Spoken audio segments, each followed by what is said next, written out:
নমস্কাৰ এতিয়া মই বজাৰলৈ গৈ আছোঁ কাৰণ অহাকালি মানে 24 ফেব্ৰুৱাৰী তাৰিখটো আমাৰ পৰিয়ালটোৰ কাৰণে এটা খুবেই বিশেষ দিন কাৰণ সেই দিনাখনে মৰম লগা কণমানি পৰিজনী আলহী হৈ আমাৰ জীৱনলৈ আহিছিল আৰু সেই আলহীজনী হ'ল আমাৰ ধুনু আৰু অহাকালি আমাৰ ধুনুৰ জন্মদিন আৰু জন্মদিন উপলক্ষে এতিয়া ধুনুৰ কাৰণে উপহাৰ আনিবলৈ গৈ আছোঁ। এতিয়া মই ৰাতিপুৱা প্ৰায় 9 মান বজাত আমিনগাঁও বজাৰলৈ আহি গ'লোঁ। অৱশ্যে ধুনুৰ সেই উপহাৰটো এসপ্তাহমান আগতেই বনাবলৈ থৈ গৈছিলোঁ। আৰু এইটো চাওক আমাৰ ধুনুৰ বাৰ্থডে গিফ্ট। এইবাৰ আমাৰ ধুনুৰ বাৰ্থডে গিফ্ট এইটো পাব আৰু এইটোৱে আমাৰ ধুনুৰ যি ভৰি দুখন আছে কোমল ভৰি দুখনৰ শোভা বৰ্ধন কৰিব এই পায়েলযোৰে আৰু ধুনু খুবেই ফূৰ্তি পাব এই পায়েলযোৰ দেখিবলৈ পায়।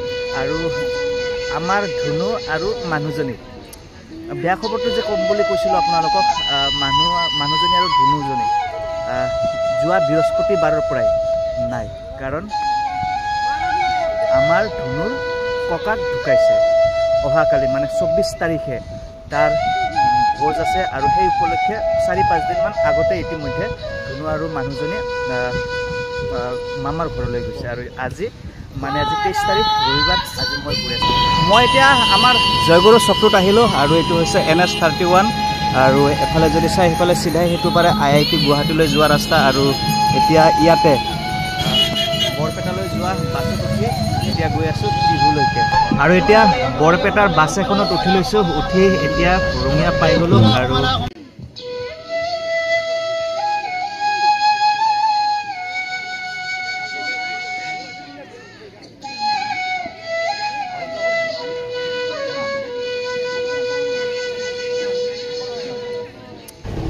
এতিয়া টিহু পাই গ'লোঁ আৰু এইফালে কিনকিনীয়াকৈ বৰষুণ দি আছে। মুঠতে এইফালে বতৰটো অলপ সেমেকা হৈ গৈছে আৰু ঠাণ্ডা অনুভৱ হৈ আছে আৰু এতিয়া এইটো NH31 আৰু এই ৰাস্তাটোৰে এতিয়া সেইফালে মানে NH31ৰ পৰা মই যাব লাগিব উত্তৰ ফালে। এতিয়া মই টিহুৰ পৰা এই টেম্পুখনত উঠি ল'লোঁ আৰু এই টেম্পুখনত যদি আপোনালোকে চায় তেনেহ'লে মই আৰু ড্ৰাইভাৰজনৰ বাহিৰে আন কাকোকে দেখিবলৈ নাপাব। অৱশ্যে কেইজনমান যাত্ৰী আহিছিল, আধা ৰাস্তাতে তেওঁলোকে নামি গ'ল আৰু এতিয়া আমি দুজনে গৈ আছোঁ। বতৰটো যথেষ্ট সেমেকা, কিনকিনীয়াকৈ বৰষুণ এতিয়াও দিয়ে আছে আৰু এতিয়া থমনা আহি পালোঁ আৰু ইয়াৰ পৰা থমনাৰ পৰা আৰু 2-3 কিলোমিটাৰমান আৰু যাব লাগিব আৰু এতিয়া এফালে এখন হোটেল আছে, ইয়াতে চাহ একাপ খাই লওঁ আৰু বতৰ যিহেতু ঠাণ্ডা আৰু এইফালে কিনকিনীয়াকৈ বৰষুণ দিয়ে আছে। চাওঁ ধুনু ধুনু বহুত ডাঙৰ হৈছে নেকি?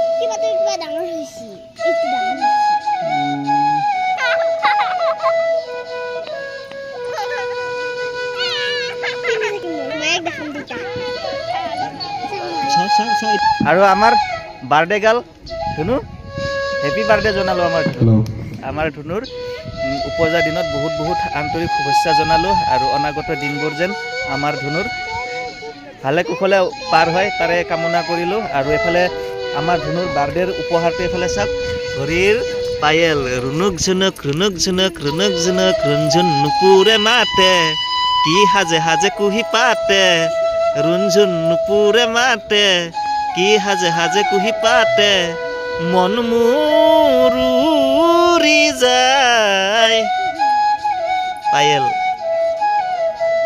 পায়েলটো ভাল লাগিছে নে নাই ধুনু? হা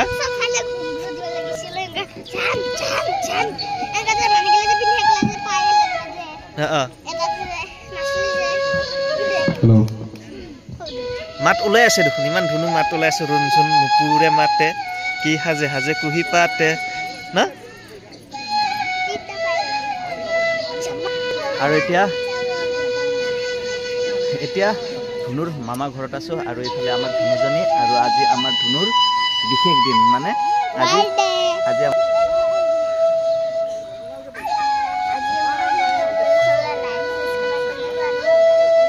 জন্মদিনৰ শুভেচ্ছা দিবা আৰু আপোনালোক সকলোৱে আমাৰ ধুনুক জন্মদিনৰ শুভেচ্ছা দিব যাতে তাইৰ অনাগত দিনবিলাক ভাল হয়। আৰু এইফালে বাবুৰ নাম কি? ৰাভা। এইফালে আমাৰ টিকলাই চাহ খাইছে টেকেলি পিঠাৰে। পিঠাটো কেনে লাগছে মানে মিঠা মিঠা না কেনে লাগছে বাবু পিঠা ভাল মিঠা আৰু এইফালে মই এটা টেকেলি পিঠা লৈ লৈছোঁ টেকেলি পিঠাৰ সোৱাদে অনুপম অনন্য ধৰণৰ খাই খুবেই ভাল লাগে বাবু পিঠাটো শেষে হোৱা নাই দেখোন এতিয়া আমি বগৰী খাবলৈ আহিছোঁ এইফালে বগৰী গছ এজোপা আছে আৰু বগৰী গছজোপাত লমালমে বগৰী লাগি আছে আৰু লাঠি এটা লৈ লৈছোঁ আৰু এতিয়া মাৰিম আৰু বগৰী সৰে না নহৰে ধুনুহাতে বগৰী গছৰ তলত ৰখি আছে বগৰী চাওঁ এটা খাই চাওঁ কেনেকুৱা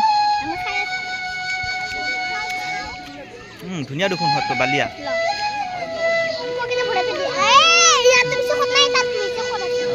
কথা এতিয়া যোৱাকালি ছাগলী পোৱালি জন্মিছে খুবেই ধুনীয়া মৰম লগা আৰু কলা ৰঙৰ এটা আৰু একেবাৰে বগা ৰঙৰ এটা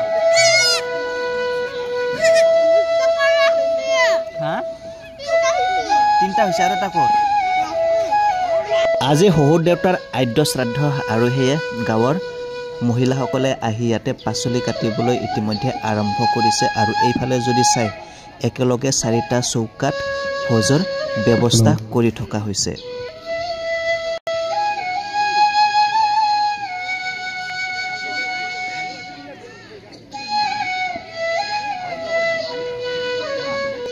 আজিৰ দিনটো আমাৰ কাৰণে ভাল বেয়া দুয়োটাই ভাল খবৰটোতো আপোনালোকে জানিলে যে আজি আমাৰ ধনুৰ জন্মদিন আৰু আনহাতে আজি ধনুৰ ককাৰ আদ্য শ্ৰাদ্ধ আৰু আজি আদ্য শ্ৰাদ্ধৰ সমস্ত নীতি নিয়ম পালন কৰি ধনুৰ ককাৰ আদ্য শ্ৰাদ্ধ পালন কৰি থকা হৈছে